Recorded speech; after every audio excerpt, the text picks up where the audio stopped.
All right, so today we're gonna make cabinet doors. These are the shaker style. I'm gonna show you how to do that. This is solid oak, and this is oak plywood, 1/4 inch. So I'm gonna show you how, like you're redoing a cabinet in your kitchen, I'll show you how to do this.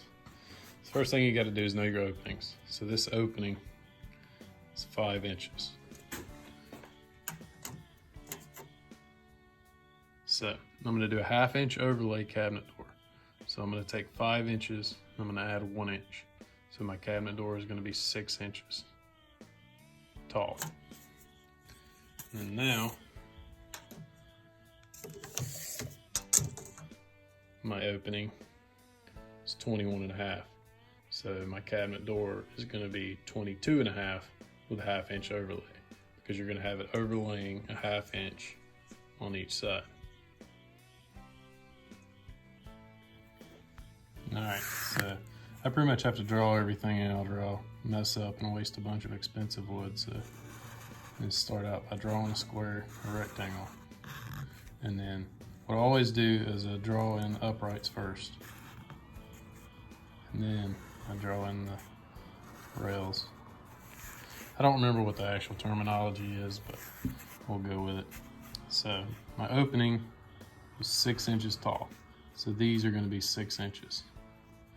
And then now these are going to be, each one of these oak pieces is 2.5 inches wide, so that's 5 inches. So it's going to be 21.5 minus 5, 17.5. So that is going to be my cut for my rails and my uprights. So this is one I've already made to kind of make it a little bit easier for you to understand. So these are the uprights I'm talking about, 6 inches, and then 17.5 inches, and then 6 inches. So now that's going to give you, once you add the 5 and the 17.5, it's going to give you your 21.5.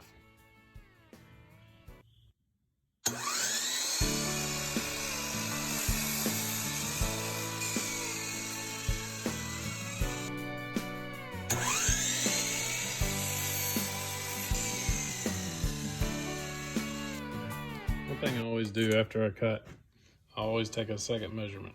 Because that one right there is about maybe just shy of a 16th, a little over a 32nd off. So I'm going to trim that off because I want all these to be the exact length so everything's square. Alright, so I've got all my pieces cut, and I'm going to take them over to the Craig jig. And on these doors, this is one I've already done, your pocket holes are going to go in your side pieces. I've already filled these in with oak and sanded them down, but you're always going to drill this way. You don't want to drill that way because then you're going to be pulling against the grain and this will split down the middle. So you got to remember your pocket holes always go in your rails. I'm going to set the jig up right now. So I've got it set up on 1/2 inch. So I'm going to bring it up using 3/4 board. You're going to use actual thickness 3/4. And then now you've got to reset your drill bit because I was just using 1/2 inch. And this one I've already got set up. I believe it should be right.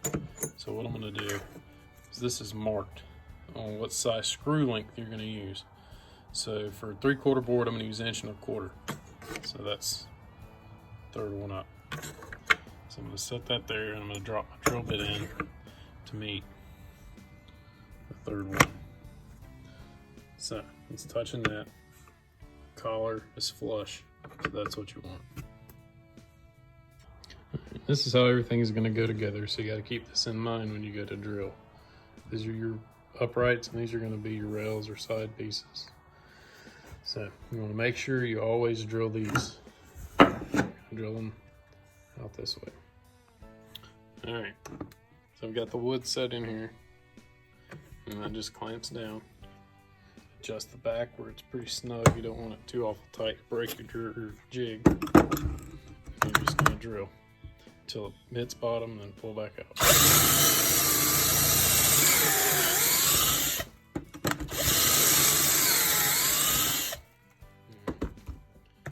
that's it. Now you have 2 pocket holes. And then now I'm going to keep them on the same side of the board. I'm just going to flip it back over, clamp it down. Got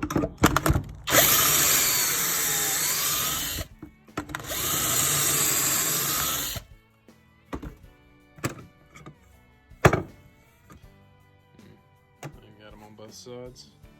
Good to go. I normally run the vacuum, but just so you could hear me. And that's one rail. You're just going to keep doing this until you have all your doors built. I'm going to do the next one and then we'll put it together. Alright, so Craig makes 2 different type screws. They make the 1¼ fine thread for hardwoods, and then they make the one for softwoods. If you're going to use poplar or pine and you're going to paint your shaker doors, then you want to use the soft plywood. If you're going to use oak and stain them like I'm going to do, you want to use the ones for hardwoods. A little bit finer thread, kind of grab a little bit better than the hardwood. Go in a little easier. These go in alright, they work, but they go in a little bit faster and harder and might split the board a little bit easier. Alright, I always like to use a piece of plywood to keep everything square. The corners are always square on plywood, so you can always clamp down the vertical piece and then add a little bit of glue. You don't want a whole lot, just enough to where it doesn't ooze out everywhere, because you have to sand it off later. Glue doesn't like the sand. You're just going to lay it in, square it off with the plywood, and the other piece. Make sure your end piece is good and flush before you clamp it. And this just kind of keeps the face even. If you clamp down onto the plywood, it keeps everything looking good when you take it up.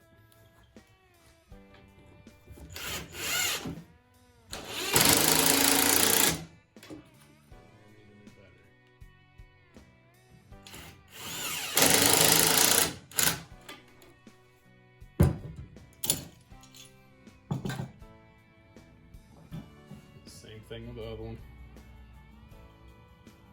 A little bit of glue.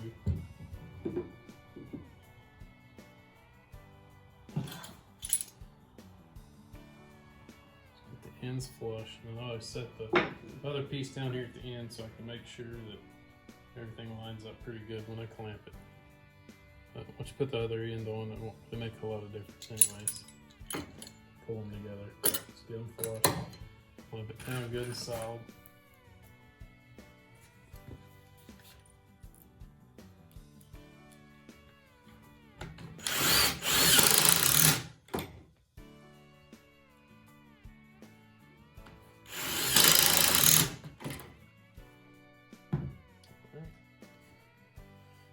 Flip it over and do the same thing.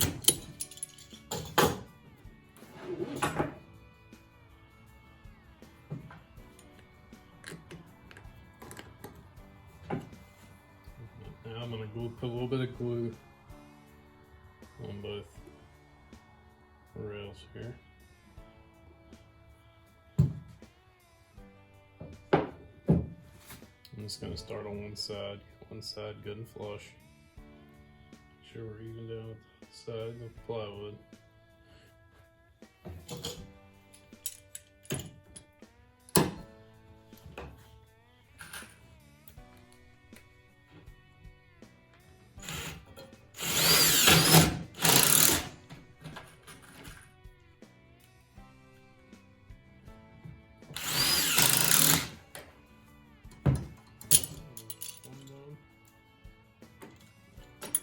Flush from the top, clamp it down.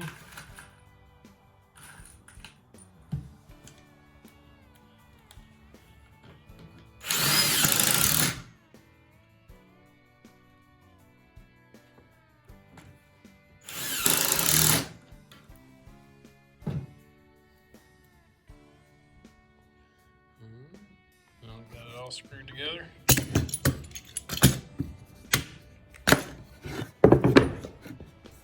Ends are good and flush where we clamped it down. Need a little bit of sanding from the miter saw, but not bad. Good and square. Next step is to router out for the plywood. Alright, now it's time to router out the door for the plywood. And I've got my router set here. It's right about 3/8 of an inch. That gives good little depth on your doors.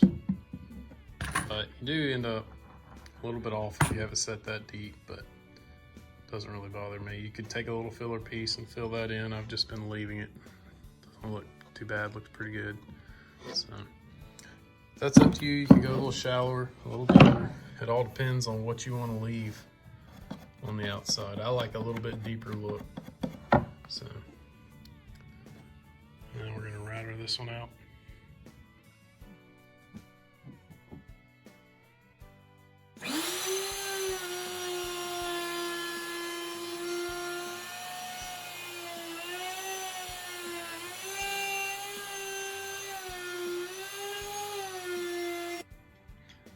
That's what it looks like when it's routed out.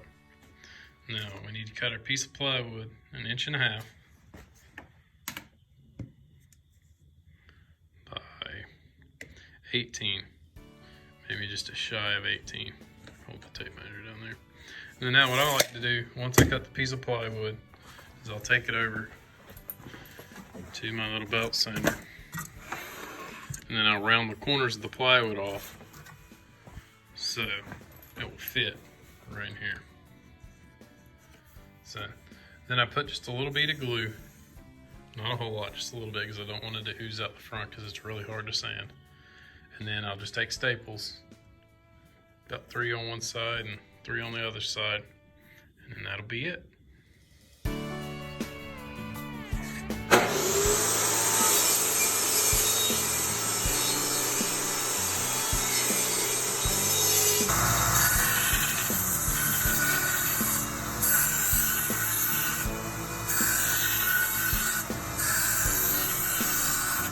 Another thing that I do like to do before I put my plywood inserts in here is, at least my router leaves a little bit of a sharp edge and some little ragged pieces on the sides there. So I'll take a little piece of sandpaper and just smooth the edges out a little bit, get everything nice and pretty before I put my plywood in, because once the plywood is in, there's no way to get that little ragged edge off, so it makes them look a little bit cleaner.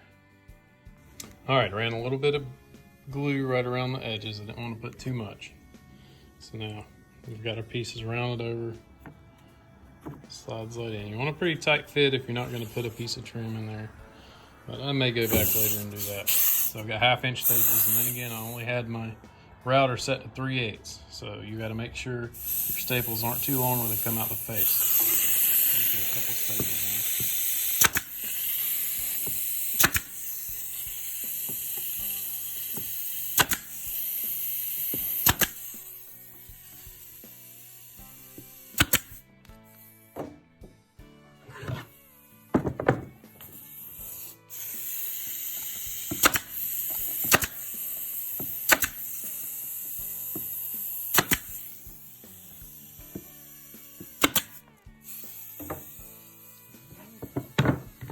There you have it. Not a whole lot to it. I got a little bit too much glue right there on the edges. I'll try to get that off if I can before it dries, because that stuff, it's really hard to get in there and get that out. So I'm going to go ahead and get that out and sand it down 320, kind of round off some of the corners, and then put a little bit of stain on it. All right, and that's pretty much it. If you're going to make a door, the one thing you will have to decide is your hardware. What I decided to go with was pocket hinges. And Craig makes a good little jig. You just set it up for whatever your hinges say, the distance from the door, which is this space right here. So put that on, clamp it on, and then it just guides you right in. You drill a hole right in, and then you've got your 2 screws for your hinge.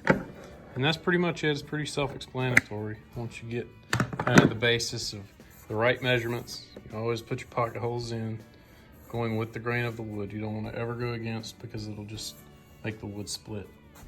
And I used oak, and that's only because I'm going to stain them. You can use poplar, or you could use pine. Pine's a little bit softer, but that's only if you want to paint them. I guess you could stain them, but oak's going to look a lot better. So All right, so I'm gonna show you why I always use glue.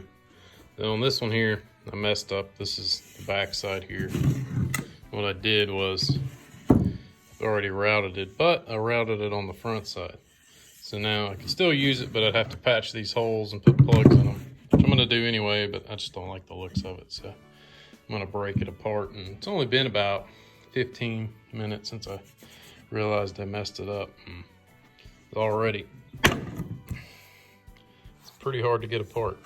So it gives it a pretty good little structural support, the glue does, and I'd let it cure out for another hour or two. It'd probably be pretty hard to get apart. It's still kind of damp, but you know, you don't have to glue it, but it definitely helps. So that's why I like to use the glue. And I still can use these pieces. I'll just have to turn them over. And this side will be now the left side, and this side will now be the right side. I've just got to cut 2 more of these because those are pretty much not salvageable. So, cost myself 2 feet, so hopefully I can use this somewhere else, maybe along the line. But a little bit of a costly mistake with oak being $14 for 8 feet. So. And one other thing is the oak boards. I've been getting everything from Lowe's. And one thing I have noticed, I've already cut on this end.